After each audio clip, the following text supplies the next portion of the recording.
အားလုံးပဲမင်္ဂလာပါရှင်ချိုကိုကင်း channel မှာပြန်လည်ကြိုဆိုပါရရှင်ကျမဒီနေ့ချက်ပြမယ့်ဟင်းလေးကတော့ဘဇွန်အာလူးကြော်ချက်ဟင်းလေးပဲဖြစ်ပါတယ်ရှင်အားလုံးပဲ like ပါကြည့်ရှုပေးကြပါအောင်နော်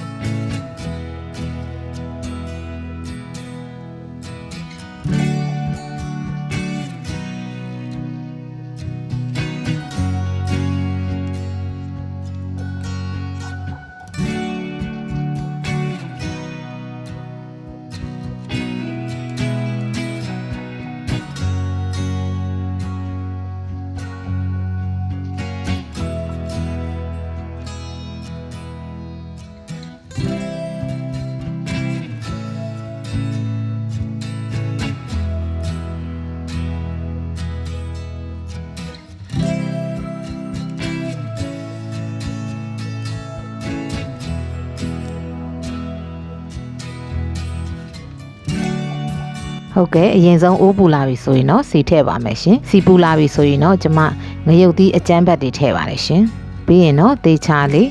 ငရုတ်သီးလေးအနှံ့လေးမှုေအောင်ပေါ့နော်မှုေပေးရပါမယ်ရှင်ပြီးသွားရင်တော့ကျမအာလူးအရင်ထည့်ပါတယ်ရှင်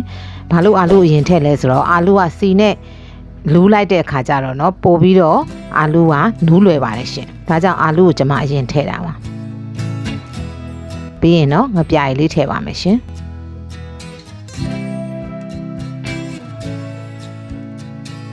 ပြီးရင်တော့တေချာလေးမှုေပေးပါမယ်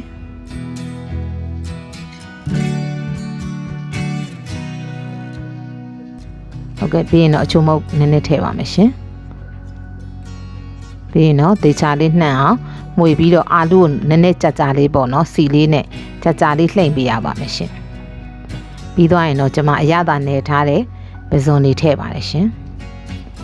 ပြီးရင်တော့ပဇွန်နဲ့အာလူးကိုသမအောင်မှုေပေးရပါမယ်ရှင်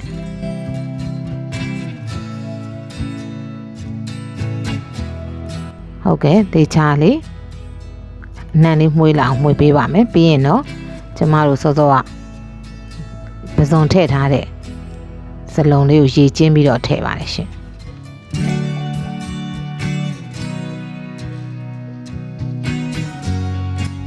အာလူးတွေနည်းနည်းလေးနူးအောင်လို့ပေါ့နော်ရေလေးနည်းနည်းထည့်ပြီးတော့တည်ပေးရပါမယ်ရှင်ပြီးတေချာလေးမှုေပေးပါမယ်ရှင်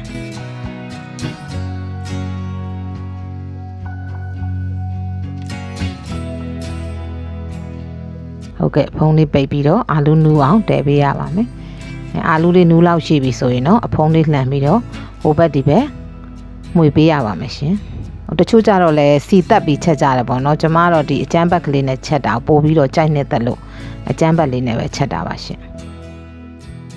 ပြီးရင်တော့အရသာလေးမြည်ကြည့်ပါမယ်ဟုတ်ကဲ့အခုဆိုရင်တော့အရသာကောင်းမွန်ပြီထမင်းစားလို့လည်းမိန်နဲ့ပဇွန်အာလူးကြော်ချက်ဟင်းလေးရပါတယ်ရှင်ဟုတ်ကဲ့အခုလိုကျမရဲ့ဗီဒီယိုလေးကိုအဆုံးထိပြီးအောင်ကြည့်ရှုပေးတဲ့တယောက်ချင်းစီတိုင်းကိုအထူးပဲကျေးဇူးတင်ရှိပါတယ်ရှင်ကျမရဲ့ဗီဒီယိုလေးကိုကြည့်ရှုခြင်းနဲ့ဆိုရင်တော့ like and subscribe လေးလုပ်ပြီးတော့အားပေးခဲ့ကြပါအောင်နော်